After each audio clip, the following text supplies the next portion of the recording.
I'm Stacey. I'm Jenny. And this is Learning for Life, a homeschool podcast. We are two homeschoolers who use different methods, curriculum, and strategies to make it all work. Our goal is to help parents teach kids how to develop a lifelong love of learning. Hi, everybody. Welcome to our summer book club. This has been a long time in the making, and we're really excited to be here. We are going to be talking about the Prefaces and Part I of Home Education by Charlotte Mason, which I am so excited for. If you know anything about me, I just love Charlotte Mason, never read these books. I'm so excited to dive into them. So let's introduce everyone else that's on this live stream and this podcast. So there's me, I'm Jenny, hello. We also have my lovely co-host and channel mate, Stacey. Stacey, say hi. Hello. And then we also are thrilled to have another special guest on here. This is Christine. Christine is actually, we're all married into the same family, believe it or not. So I never know whether to call Christine a friend or a cousin, but she's like the best of both worlds. So hi, Christine. Hey.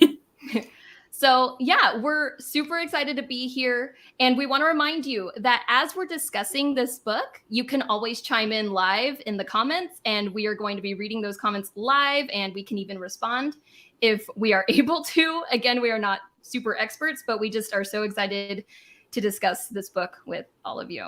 So I think we should start from the very beginning. And I think we should each talk about maybe our background with Charlotte Mason and this home education series.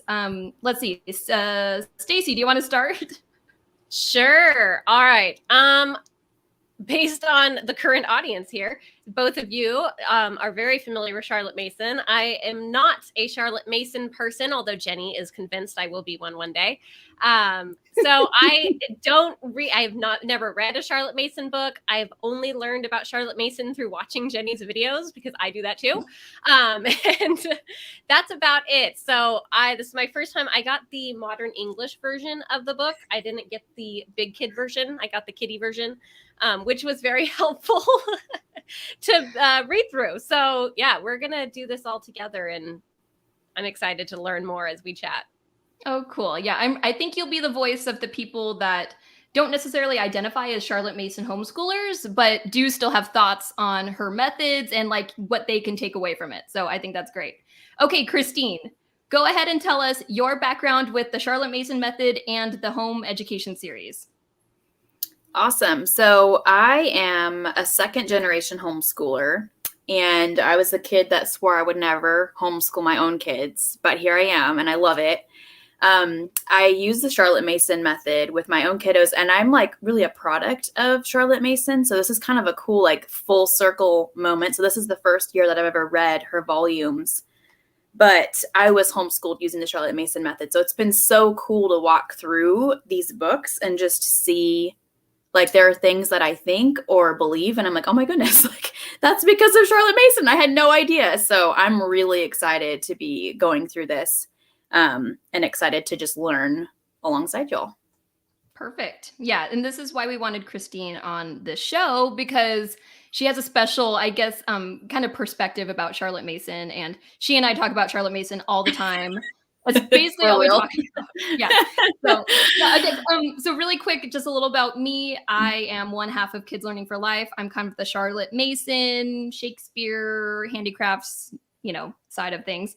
And I love the Charlotte Mason method, but I myself have never read these books. None of us have read these books before. And so I'm just excited to kind of hear it from the horse's mouth. Like, what is this method all about? Who exactly is Charlotte Mason? What does she actually think? That's kind of my main, reason for wanting to do this. So I'm super excited. I've tried reading this first book before, didn't get through it. So I'm excited for this because I'm being held accountable. I think we can all attest to that. Okay. So yeah, and then we have a question on the screen. Which homeschool method do you follow? We're super curious if it's just going to be like Charlotte Mason people here or all across the board, because I really believe that these books, even though they're written by Charlotte Mason, it's not just for Charlotte Mason homeschoolers. So I think a lot of people could benefit from what she has to offer. All right. Now that we have gone over us, that's the boring part. It gets much better from here. So I wanted to see, Christine has done a lot of research about who Charlotte Mason was and kind of the background of these texts and why she wrote these books, like what she wrote them in response to. So Christine, would you be able to tell us a little bit about the background of what's going on and why Charlotte Mason wrote these volumes and who she was? Yeah, for sure. So like you said, I'm definitely not an expert, but I read a lot. So that's what I'm going to go with. So I'm just going to share with y'all kind of what I already know. So Charlotte Mason was a woman who lived in England, and she was born in 1842, and then she passed away in the 1920s. She never was married and she never had kids, which, I mean, that doesn't really matter, I guess, as far as reading these, but I think it's just helpful to know the context. The context of what was happening in the world at the time, and we'll dig into this a little more as we go through part 1, because if you've read it, you're like, what in the world are we talking about here in this first section? I think it's so important to understand the context, because otherwise things maybe seem out of place. So at this time, you know, like kids, if they did get an education, they were going to boarding schools or grammar schools, and it was usually only boys. This time in history, you know, we didn't know what viruses were. We didn't have like penicillin yet. So it was a very different time. And then I think something else that's really important to keep in mind, especially in this section, and then I don't want to dig into it too much yet, but the infant mortality rate was super high at this time. So it was just a different place, even though, at least for me, I think of like, you know, the turn of the century, like, oh, that's not that long ago, but it really was in terms of how much our world has changed since. So I just wanted to kind of go over that. And then I think I'll share just briefly about kind of Charlotte Mason's method, which I really love calling it a philosophy even more than a method, because I really do think it's kind of a philosophy, right? Like no matter what school method you use, you can use these philosophies. So Charlotte Mason is different than classical. It's different than Montessori. I think sometimes people get them confused because there are elements that are similar, but they're different. So I wouldn't say like one's better than the other. They're just different. So as we work through this first volume, I think it'll become more and more apparent, you know, like for example, in Charlotte Mason, narration is like the thing that everything is hinged on. Whereas with classical, like there's a very specific system. And with Montessori, it's even more different. So if you are not familiar with Charlotte Mason, or even if you think you are, my encouragement to you would be to just come to this with an open mind, because I'm even learning things about her that I didn't know. And I think it's easy to make a lot of assumptions, especially now with the internet, because we like to put labels on things. So there's things that we think are Charlotte Mason and they're really not. So I'm excited to walk through this and just dig a little bit more into just who she was and this awesome book. Yeah, that was great. And I think it's really good to have a good context as to what is even going on. Because like I said, I've started this book before and I love Charlotte Mason, right? Like I use Amplify Online. I'm a diehard Charlotte Mason person, but I was still like, what is going on? And granted, I think this first part is probably the hardest part of the entire book. If I'm gonna, I don't know, that's my guess. That's my hypothesis. So, I would agree. Okay. And it's called like preliminary, like she's giving you a context for what she's going to talk about. So right. I think so I would agree with that. Yeah, it gets like very weirdly specific about some things. So yeah, it's easy to get kind of like, okay, I don't get this. So I just think it's good to have a context as to like what she was even responding to, and you know what the world was like. The context really helped me, especially like, again, not knowing anything about Charlotte Mason. I read the first paragraph and I was already like on the phone texting Jenny. I'm like, when was this written? Like, what is she talking about? Because it's actually funny. There were some times where I was reading it and I was like, she could be speaking about modern day, like about some of the things she was saying. So I was like, when did she write this? And Christine, did you say that? I forget. This volume was 1886. So this was her first, and it was 1886 after she'd already been teaching for some time. Cool. So I think we should just start diving into some of the content of this first part. And so this is not just the first part, but this is the first two prefaces. And I think that's funny. That kind of makes me laugh internally, because Charlotte Mason, if you've read her, you know she's kind of wordy. So it's definitely in character that there are two prefaces. But I think that I think that maybe the most valuable part of what we're even going to talk about today is the first preface. And this is the 18 principles. And Christine, correct me if I'm wrong, but does she always highlight her principles at the beginning of each of her volumes? Yes. So Okay. I've read, I don't even think I mentioned that. So I just read Philosophy of Education, which is volume 6, like in its entirety. And I'm working on volume 3. And it's like maybe not exactly the same, but she has those 18 principles at the beginning of every volume. Okay. Yeah, because I remember starting this book and it starts with these 18 principles and I'm like, wow, mind blown, like fireworks going off in my mind.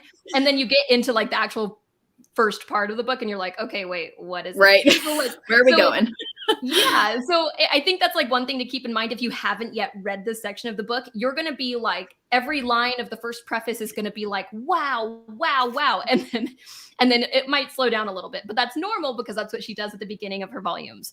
So just something to keep in mind. I really love these 18 principles. I mean, I'm going to open my book right now and just kind of like point to a couple of them because I remember just being blown away. So like, children are born persons, which is the first one. I think this is one thing that if you're going to understand anything at all about Charlotte Mason, that's like probably the key thing is children are born persons. So what does this mean? This means that children are not a blank slate because that was a common, I mean, even now that's kind of a common theory, but back then, I think it was even more common. So back for her to say children are born persons, they have wants, they have needs, they are going to become who they're going to become. You're just kind of there to facilitate. You're not there to imprint everything that you want them to know or take away from life. They're not going to do that. Like kids are their own people. And I think that's a really important concept. And that's something that I resonate with a lot. And I see that a lot in my kids and also the way I was raised. So that's a really important principle. Did either of you have anything to add to that one point? I know it's only one sentence in, so we don't have to dwell. So yeah, I mean, all of these. Oh, and I love point 6 in here is probably one of my favorites. And this is education is an atmosphere. And I think I've had conversations individually with each of you guys, Stacey and Christine, about how when you choose to homeschool, you're choosing to create an atmosphere of learning in your home. This isn't just homeschooling for an hour or two a day. It's like creating an atmosphere of learning. You're learning all the time. So I love that. And that's something, I feel like that sounds almost like a modern hippie thing to say these days, but like it really is. Education is an atmosphere. So I think that's an important thing to know about the Charlotte Mason method as well. It's not just school time. It's a life of learning, which is key. Yeah, and I loved to add on to the children are born persons. I think it's really cool that you see this in philosophy of education for sure, and I think we'll get into this more within home education. Like children have the ability to learn all kinds of things from the time they're little. So not only do they have like they're their own person, but they actually are people. Like they have the ability to absorb things and understand things and work through things. And I think that's so cool because was counterculture at the time. And I think that's still counterculture, right? Like a lot of people maybe don't have that mindset in education. And I think it really does shift things. I love it. Mm-hmm. Stacey, do you want to take a look at the comments? It looks like we're getting some really good feedback because I'm like, wow, people are commenting here. This is great that we have some engagement. That's really fun. Yeah, no, totally. We love everybody that is in the comment section. We want to hear from you. I was actually just going to ask a question to you guys. What is your favorite point out of all the 18 different points that you found that resonated most with you? But we do have just from Erin and Jamie, it was clear that she, as in Charlotte Mason, stayed on top of the latest research. So there's a lot as you go through, you'll notice that she's citing different sources and really took a lot of her life and dove into everything behind the physiology and the brain and the body and everything. As we go through more of these points, we'll see more of that. Mm-hmm. Yeah. So thank you for that, Jamie. That's our friend Jamie at Humble Heart Press, by the way. So check them out for all your homeschool printing needs.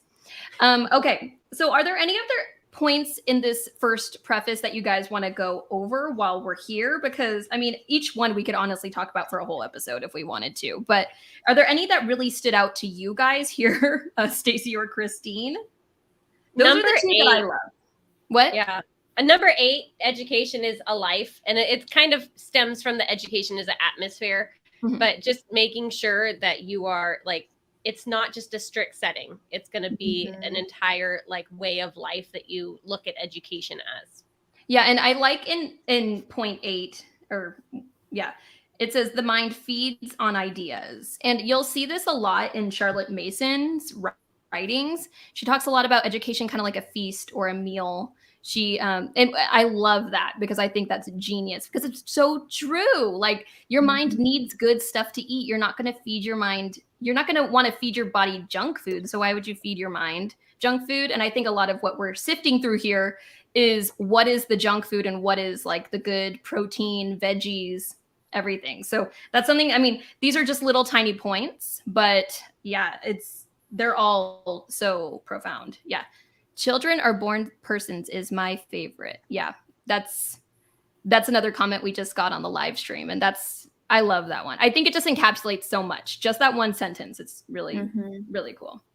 Okay. Anything else you guys wanted to add about preface number 1? I love it. And for real, if you love this preface, you need to read Philosophy of Education, book like volume 6, because it like takes each of them and just digs into it. So if you're loving that, just read that book next. I need to do that. Do you suggest, is it okay to go out of order, do you think? I would say, so I've not read all of her volumes in their entirety, but I think it was probably a Cindy Rollins podcast, which if you know Charlotte Mason, you probably know who Cindy Rollins is. But she recommended reading Philosophy of Education if your kids are a little older or if you're like totally new to the Charlotte Mason concept. And I loved reading it. I think you could so I actually have it right here. You could read this Philosophy of Education. This is from Living Books Press, your buddies. They look really cute together, but I would read it in tandem. So I read this and then I came and used this as a reference. So that question, did you read both at the same time? I would use this as like a reference. So like you can come to this section, like there's a whole section on children are born persons. So like you can read the section in here. I think that's pretty cool. On that note, I forgot to mention earlier, and I don't know if y'all knew this or not, but this book, Home Education, is geared towards kids under the age of 9. So the principles and the concepts are going to be the same, throughout all of her volumes. But if you're like reading this and I have a 9 and 11-year-old, some of the things in here are not really like applicable, like the tangible things. So just as throwing it out there, if you want something for older kids, it's School Education, I believe, volume 3. Right. So that's the only note I actually had for the second preface is that this book is for ages birth to 9. Yeah. So that's something important to keep in mind when reading this book. And that's something that I may have missed the first time I tried reading it. So because it doesn't say really it super clearly. I think there's a little blurb, right. But if you're just reading it, and again, it's wordy, I think it'd be easy to miss it and then be like, wait a minute. Right. There you go. Yeah. So is there anything that either of you guys wanted to talk about the second preface? I don't really find it as compelling as the first preface personally. But and the main thing I took away from it again was the age range that this volume 1 of Home Education was designed for. So is there anything else you guys wanted to go over in that one? No? Okay. Yeah, it was more just kind of like some dry information about the background of her writing it and stuff like that. So there are the prefaces. So let's move on to part 1. And I'm kind of going to flip through my copy here and just go to the beginning of part 1. So this is kind of when the book starts rocking and rolling, but in its slow and steady type of way. So the first thing that we wanted to kind of highlight here is the concept of, and this is on the first page of part 1, is children are a public trust, or children are a public trust. So Christine, do you want to talk a little about what you took away from that part of the book?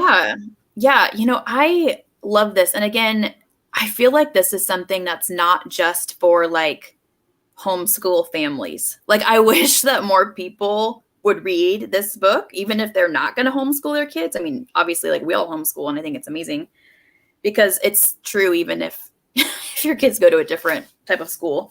But I just loved reading this, and the concept of, like, when you see your kids as a public trust, you're playing the long game, right? It's not just like, how do I cram information into their heads? How do I make sure that you pass these tests? It's like, how do I make sure that they're going to, like, contribute to the world? How do I make sure that, like, their character is going to be formed long term? And I think that's really cool. Like, that's what I know, that's not necessarily like what she was saying, but that's what I took from it, is like, man, like, she played the long game. And I want to be a person that does that, because sometimes it's easy to just look at what's happening every day and forget, like, no, like, my kid is, Lord willing, going to grow up and be an adult that goes into society. And that's really important. Right. Yeah. And I fully agree with that. This is something that I'm super passionate about, is I feel like life skills are way more important than anything academic. You know, we all like to say, oh, my kid can count by tens to 1 million, but, like, is that really going to be the thing that serves them when they're, 30 and have a family and are trying to buy a house? You know what I mean? So I love that. And I think also maybe a part of children are a public trust is that your kids aren't really your own. They kind of belong to the world. So, and that's kind of scary as a parent to think, like, your kids don't belong to you. They're not, like, they're free when they're born, kind of, you're just there to guide them. So I think that's another thing to keep in mind, is that we're not here to coddle our children, and I think homeschoolers get a bad rap for being, like, overprotective over their kids or whatever. But I think it's important to remember that our kids are their own. It goes back to children are born persons. Stacey, do you have any thoughts from your modern translation? I don't know if it goes into as much detail about all of these. No, what it really is, it actually even gives me the page numbers. So, like, on here, I have, like, it'll tell me whatever the title is, and then it'll say, here's page 1. And then halfway down my page 1, it says, oh, page 2. And it just gives me, like, a summary of what that entire page said. So I found that really interesting. But no, everything you guys just said was exactly what was kind of in my little summary here. Okay, perfect. So we're on it. We could have written that. I know, right? Next project. Yeah, no. I wouldn't dream of tackling a project like that. No. But before we go on, we do have one quick question about which volumes are better for children 9 and up, going back to that kind of conversation we were having real quick. So volume 3, okay, school education, is for kids 9 to 12. And then, Jenny, correct me if I'm wrong, I think it's, what is it called? Ourselves is the next one that's for, like, high school age. That's I think you're right. I think you're right, because Ourselves is actually, okay, so the Ambleside Online curriculum is an online Charlotte Mason curriculum, and there's a whole book list and a whole reading schedule. I believe Ourselves is on the reading list, like on the reading schedule for, like, year 9 or something like that. So that would make sense. Right. Yeah. Okay, so I hope that answers their question. I know it's kind of confusing with the order of the books. It's not super, and also the titles of the books. It doesn't make it super straightforward, but I think we love an old book that makes us think a little bit, makes us work for it a little. Okay, so one thing we wanted to talk about in this book is the concept of child worship, which is fascinating, and it feels, I mean, Stacey, I think this goes to your point about how you were like, parts of this feel so modern. And I feel like this is definitely one of those sections where I was like, oh, it's like she was sitting here in today's world. But I think she would think that now we're worse. But yeah, I agree. I would agree. I mean, back then she thought it was bad. Like, she's rolling over in her grave right now, because I think everything is so, like, child centric, or like we're coddling children or babying them or not letting them learn things. And I feel like this isn't something I personally struggle with. Maybe I do, I don't know. But I'm fine with, like, letting my kids go do that. But I know that it's hard to do that. So I don't know. What thoughts do you guys have on the whole child worship aspect of things here? Christine, do you have I was anything waiting to for add? Stacey. She looked like very contemplative. I was like, it's gonna happen. Something good's happening. So I really love this. So this starts on like page 7. At least this is the part that I had underlined when she was referring this to the story in French home life about like the people who were late because they had to lay there until their kid fell asleep, which I think she was kind of mocking it as ridiculous at that point, but I don't think that's that far from reality for a lot of people now. And I just think it's like, I just thought it was almost prophetic. I'm like, oh my goodness, like, because she even pointed out like that's the direction things were heading. And I do think that that's, I mean, everyone can raise their kids however they want. So I don't want to make anybody feel like they're like less than because they choose to take naps with their kids until they like sneak out of the house. But I think it is different when it's like child centered. And again, understanding this in the like the context of the time. So like they're coming off of like children should be seen and not heard. So it was almost like there was this overcorrection happening at this time in history where like, I mean, women couldn't even vote still, like when this was being written, like this was a way different time. So I think she was just seeing a shift happen and was like, whoa, like, let's not go all the way that way. Yeah, Right. Well, and one it's of kind the of other sections is where they're talking about how children were taught to endure discomfort, and how there was like a little boy in a wet and freezing rain, and somebody said, "Oh, would you like to watch this? Like there was some parade or something. Would you like to watch it in our shed?" And he's like, "No, this will make me stronger." And I'm like, that is so like that is what I would love to instill in my own children. But it's not something that you necessarily see today. A lot of people would be like, oh, the children need to be warm in the shed, like, putting them first almost if you're out in like a parade and you still see that the children are comfortable, even though the parents are like, having the kids on their shoulders and they're like dying, but their kid's asleep. So they're holding its head or what, we see all of these things at those parades and it's super cute. But then at the same time, it's like they are made to be comfortable rather than having any discomfort.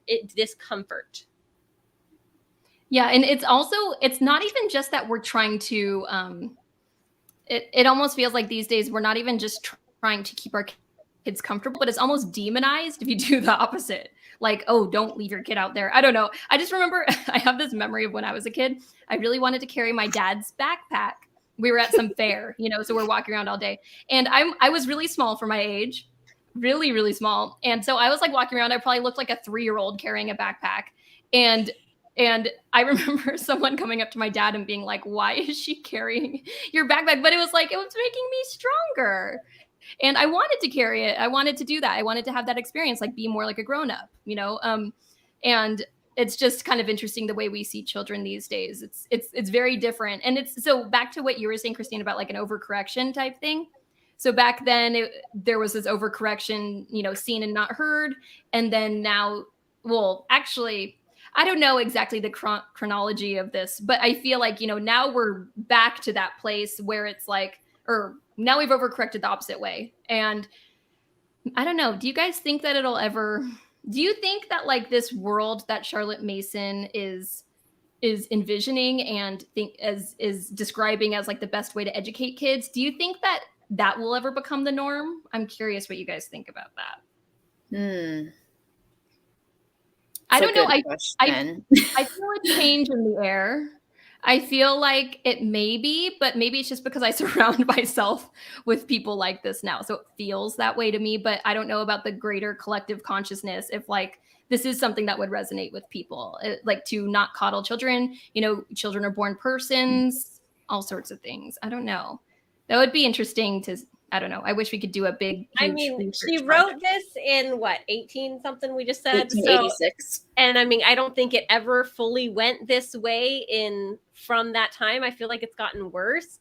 I don't know if that is just, no one is being introduced to this type of philosophy as much anymore. I mean, it is, homeschooling has kind of hit a little bit of a rise lately.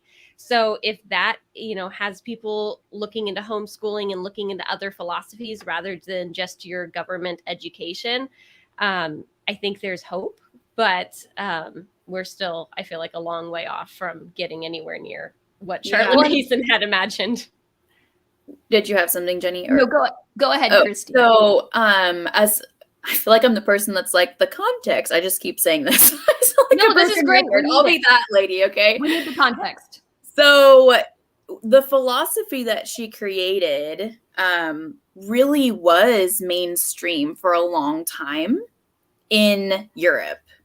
So, like the PNEU, right? Like the schools, that actually was how kids were educated for quite a while, really until like the early 1910s, I want to say. I'm not totally clear on that, but it actually was something that was really adopted. So that's just something to keep in mind. And then I'm going to read a quote from this book. So I have always been familiar with the book For the Children's Sake, which is kind of like an awesome companion to Charlotte Mason. But there's this book called When Children Love to Learn. And it's like a compilation of a bunch of different people. A lot of them were trained by Charlotte Mason herself or worked in the schools in England, which I think is really cool. Because when we think of, or at least when I think of even having a Charlotte Mason education myself, when I think of Charlotte Mason, I think of like nice white lady in the southern part of America. like that's just what I think of. Like, I'm like, I don't know, she probably has a bunch of kids and, you know, that's what it is. Yeah. But really, like, Charlotte Mason wasn't even just for homeschoolers. Like, she taught other children with this method. Like, she didn't even have her own kids. So I think like Charlotte Mason, really the reason it's around today is because homeschoolers have championed her method because she's brilliant. But if not for that, like, I don't think we would even know about it. But anyways, this quote says, Miss Mason's educational philosophy is not about what someone thought as a Victorian. It is not tied to the past as if trying to hark back to a golden age. That is why it's inappropriate to illustrate materials about Charlotte Mason with exclusively Victorian pictures. These ideas, being true ones, have an unchangeable underlying pattern and yet give freedom for individual life and practice. So I really loved that because I think sometimes, like, when we read these books, it's so easy to be like, oh my goodness, and you just pine after, you know, this era that doesn't exist anymore. But I honestly think like what Charlotte Mason believed in her philosophies is probably even easier to implement now than then. Because, I mean, now we have the internet. Now we have libraries. Now, you know, like, you can use something like Ambleside Online and literally give your kid a Charlotte Mason education. Like, I remember as a kid with my mom, I mean, that was before the internet when I was first being homeschooled. I remember we didn't even get a computer until I think I was probably in second or third grade. So when we needed curriculum, like, we would drive hours. And this was even in California where it's super populated to get curriculum or to meet the random lady who had, you know, Charlotte Mason education, you know, from years before. And it was so much work. So I feel like, I mean, our culture is kind of obviously in a different place, but at the same time, I'm really optimistic because I think it's so much more accessible than it's ever been. And that's really exciting to me. I was just going to say, because, you know, I talk about it all the time, hand in hand with Charlotte Mason in general, but Ambleside Online is a curriculum created by a group of women in the 90s. I think it like debuted in the year 2000. I mean, so it was like at the birth of the internet type thing. And that's why it was able to be created. And I listened to a lot of what the Ambleside Online creators talk about. You know, I listen to their podcasts, I see their posts, I get like a weekly email from Ambleside Online. It's interesting hearing from them because I've heard them, a few of them say that there is a huge rise in Charlotte Mason homeschooling right now. And that's probably due to the internet. So as much as we all like to hate on the internet, which definitely I do, I know we all do. I think it has made it, like you were saying, Christine, way easier to homeschool that the way that you want. You have so much more access to things. I mean, even Ambleside Online, there's tons of free domain books on there that are old and really hard to find in print, but you can get them. You can just see them on your laptop, you know, or your phone for free. So I do think that there is a rise in this kind of thing. I think that there's something that our souls, like as a generation, are aching for. And I feel like, I mean, whether that's just homeschooling or it goes deeper into like some more of a classical type education, reading old books, connecting with the past, connecting with our past, you know, our ancestors, all this stuff. I think there's something to that I think resonates with a lot of young people right now, or at least people in our generation that are now homeschooling our kids, or even just, you know, raising children. So anyway, that's just a little sidebar that I thought was kind of interesting. And Yeah. that was very, very cool. Okay. So next we have, let's see. Okay. So after this part of part 1, we kind of drop off into what we like to call the weeds because, and this is where I stopped reading before. So don't be self-conscious if you are here and you just couldn't get past all this other stuff about air and rest and exercise and types of food to eat and what it does to your blood. Okay, like it's a very interesting section. And actually, I enjoyed it a lot more this time now that I understood a little bit of the context. So I think, Christine, you already talked a little bit about this, about like science. You know, she was kind of, it was a special time in history. And so could you talk a little bit about that? I know you already talked about it, but could you kind of harp on that a little bit more? Yeah. So when I came to this section, because this is like a lot of Charlotte Mason's volumes this year, you know, I've like jumped around in, and this is not a section I've marinated in because I'm like, what is happening over here?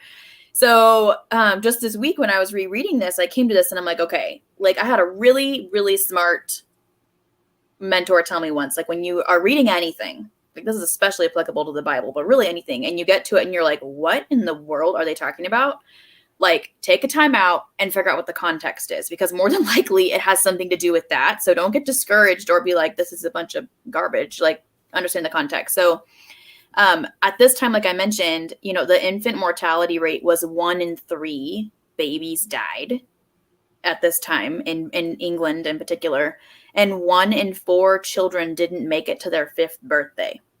So like we didn't have all of the science we have now. And I love that you even see in here, at least I saw this, like she's talking about things she's observed, right? So she's observed in all this research. She doesn't have like the scientific, you know, tests to back up what she's saying, but we now know that what she's saying is accurate and we have the science to back it up, which is really cool.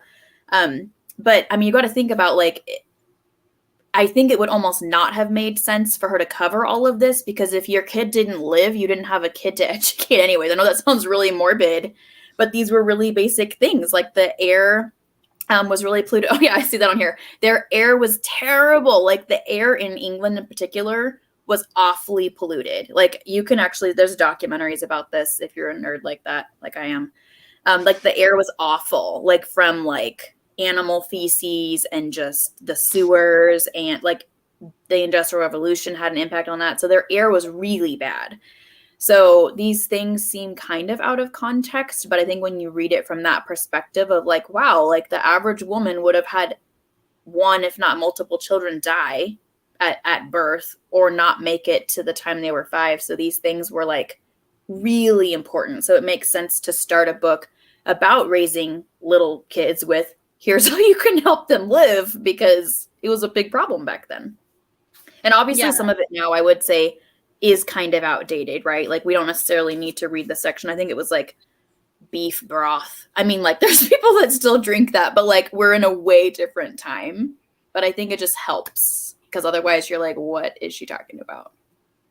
I like this one part in particular, talk at meals. As the mother of girls, the talk just never stops, especially with my kids. So I just really liked this part. It says, people are apt to forget how far mental and moral conditions affect the processes of digestion. I just thought that was interesting. I liked that. And again, in the context of like kids weren't allowed to talk at the table. Like that culturally wasn't appropriate. She's like, hey, let's do it. It's okay. Well, she's saying like, this is a teaching moment. You know, you can teach them manners at the table. This is like excitement and joy is important.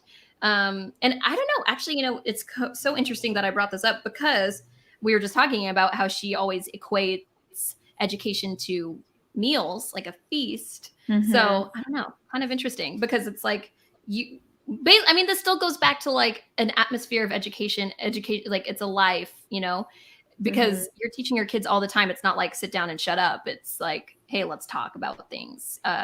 This is what you should do. This is what you shouldn't do at the table, blah, blah, blah. So man, I know. I just really like that part, because my kids just don't stop talking anyway. So I couldn't.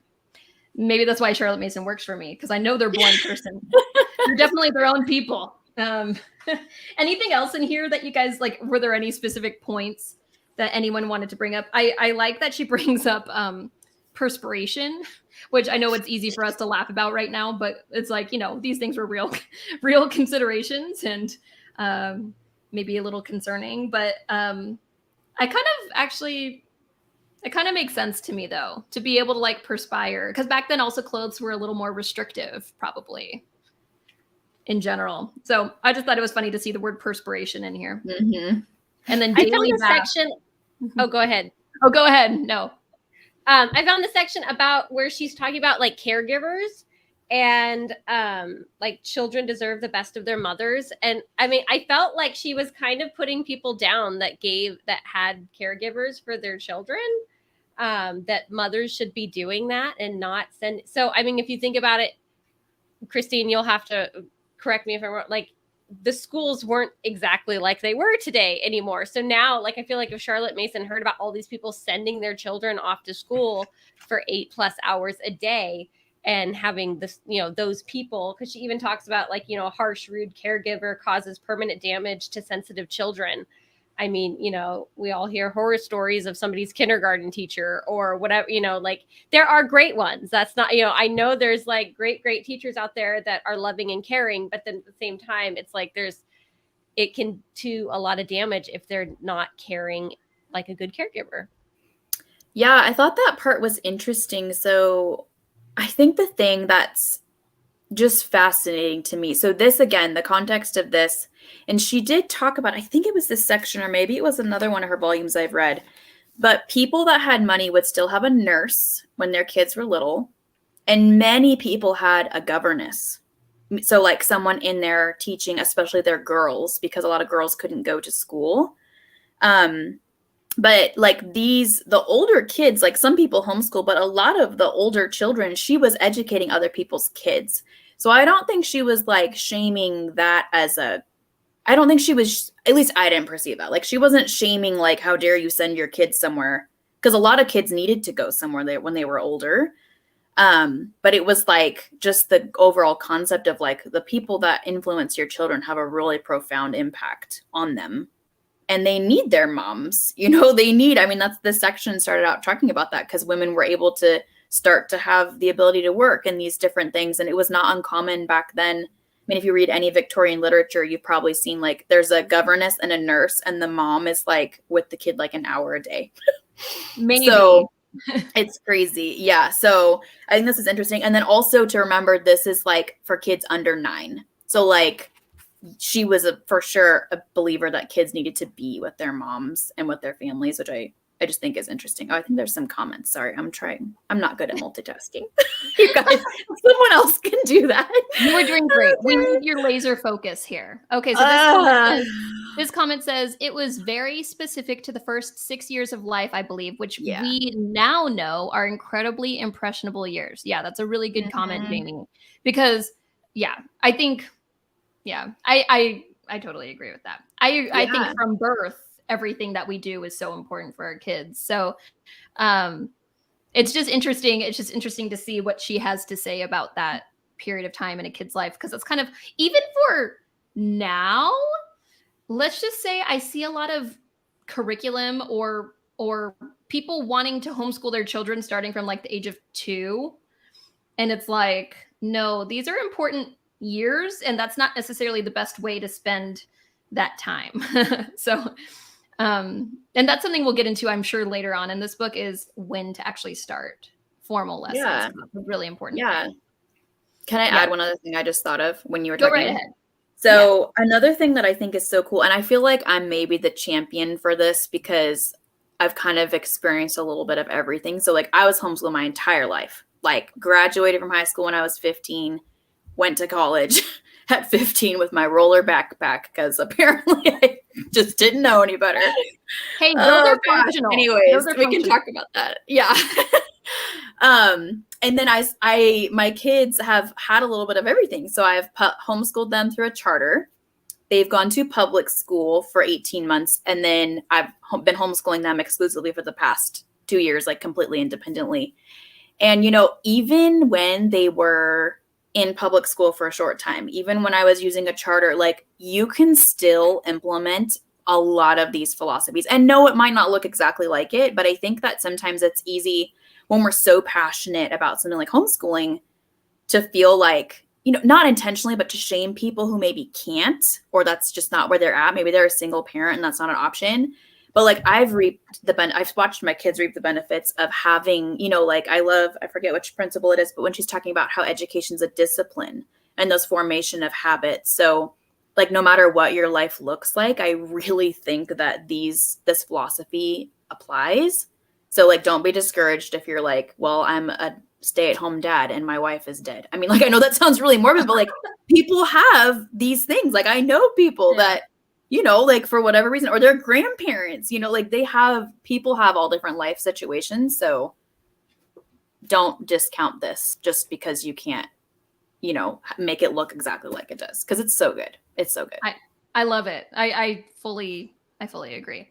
I wanted to talk, is there anything else with that section that we wanted to talk about? Because I wanted to start getting into the very small section here where it's called the reign of law in education. So anything else that we wanted to go over with the weeds? I'm ready to come out of the weeds. I'm okay with that. Me too.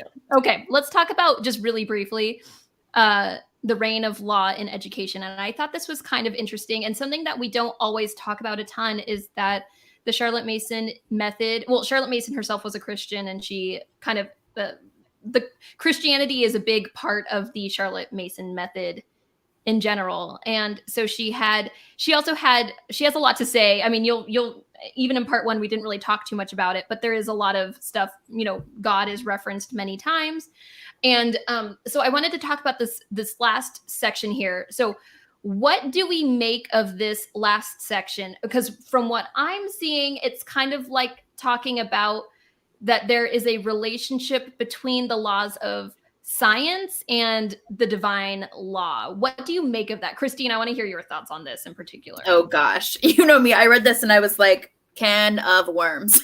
I know. You can feel like it's such a can of worms, but that's okay. We can open some can of worms. So I think, again, here I am talking about the context. It gives you a little bit of an understanding because at this time, and honestly now, like there are people that I know like this, like they have a thought process of like, well, if it doesn't explicitly say X, Y, and Z in the Bible, then it's like not true, or I don't need to learn about it. So I think that's kind of what I took from it was like, okay, there are things that are wise. There are laws of whatever you want to call it, the universe, that like are true and they're worth learning about. But just because like the Bible doesn't spell out how, you know, gravity works doesn't mean that it's not something that's true. Like that's kind of what I was taking from it. So I think that that's important. Then also too, just like it kind of for me tied back to the children are a public trust section, which she began this whole section with, the whole part with, just because, you know, like the laws that our government or whatever have in place are also important. So it's important to teach kids to be respectful of those things and aware of those things, which again was something that you would have seen in this time where like there were people that were straight up like, well, I don't care if that's the law where I live. Like, I'm not doing it. Like, so I think that that's kind of what I took from it. Honestly, I feel like this section, she was in some more weeds for me, but that's fine. I can hang. Well, yeah, we were just in the weeds for a whole part. So yeah, we're coming out of it. It's okay.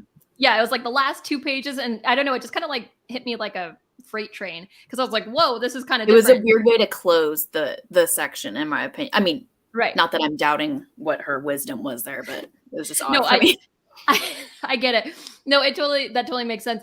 And I think this is going to be kind of a teaser for our next episode because part 2 is all about out of doors life for children. So it talks a lot more about nature. And I think it is important to understand that Charlotte Mason was like a huge lover of nature.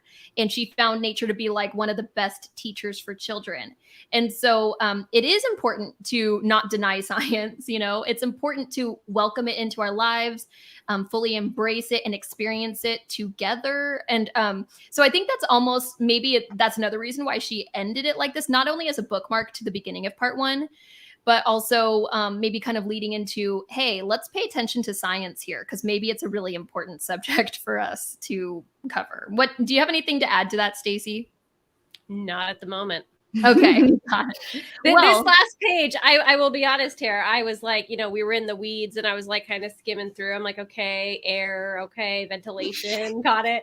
And I kind of missed the last 2 pages. So I love your honesty. I just checked out. I don't know. I was like, yeah, we got ventilation. I've got ventilation in here. We're good. Well, at least you're honest. We love your honesty. And again, you're kind of, I think this is something we haven't really talked too much about, and we're going to wrap this up very soon. But Christine and I are big readers. Christine, even more so than I am. Like, if there's a spectrum here, Christine is the fastest, smartest, brightest reader. I'm somewhere kind of in the same universe. And then Stacey doesn't really read. And if she reads, it's nonfiction, which actually, that's why I was like, hey, this will work for us, because this is nonfiction. So, that's just to give people a perspective as to why Stacey's like, yeah, okay, blah, blah, blah. Because she doesn't typically sit down and read. And it's a huge exercise, I feel like, if you're not used to doing that. So I commend you, Stacey, because let me know in the comments if you're like me and this is really hard for you. So let me know. Yeah, I'm not alone here. Are you a Christine, or are you a Jen, or are you a Stacey? If there are other people like me, I need to know, because we are going to be friends. Okay. I know there are very few people. There are very few people that I know that read as much as Christine does. So I thought I read a lot. I can't keep up. So anyway. Oh my God. Although if you do want to get to know Christine better, she has her own website and you can find her on YouTube at Christine Gustin. So be sure to check her out there. And then you can always find us right here on our YouTube channel. But if you want to know more about the Summer Book Club and all of the schedules, you can go to our website /Summer Book Club 2020. Sorry, 2022. We don't talk about 2020. It's ingrained in my head now. But yeah, so you can find the schedule there. You'll find the playlist with all of this. So if you missed part of this live recording, you'll be able to rewatch it. And then you'll also be able to find this on our podcast. So we're going to upload the audio as well, so you can catch up with this episode there. Yeah, and we're going to be doing this every week. So we'll be making sure to update everyone on social media. Excuse me. And on Instagram, we're Kids Learning for Life. On Facebook, we're Kids Learning for Life. And if you want to email us, we are kidslearningforlife@gmail.com. I hope you can remember all that. But we're pretty good about updating about the schedule on Instagram. I've been all over the stories today. So yeah, if you ever have any questions or you want to add to the conversation, you can always email us or find us on social media. So I think that's about it. If you're like me and you don't use social media at all, we're doing part 2 next. So yes, there you are. We're doing part 2, which is, like I said, out of doors life for children. I think this chapter will be a lot more engaging for me, at least. I think Stacey, I think you will love this chapter. I'm halfway through. There's just a teaser here. My favorite line from the book so far, because I've read a little bit ahead. My favorite line from the book so far is in one of the first pages of this upcoming section. So I'm really excited to get to that. So anyway, I think that's it. Anyone else have anything else to add? I think we're all done here. This has been really, really fun, and I'm looking forward to doing more of these. All right. Well, with that, we will see you guys all next Tuesday. See ya. Bye.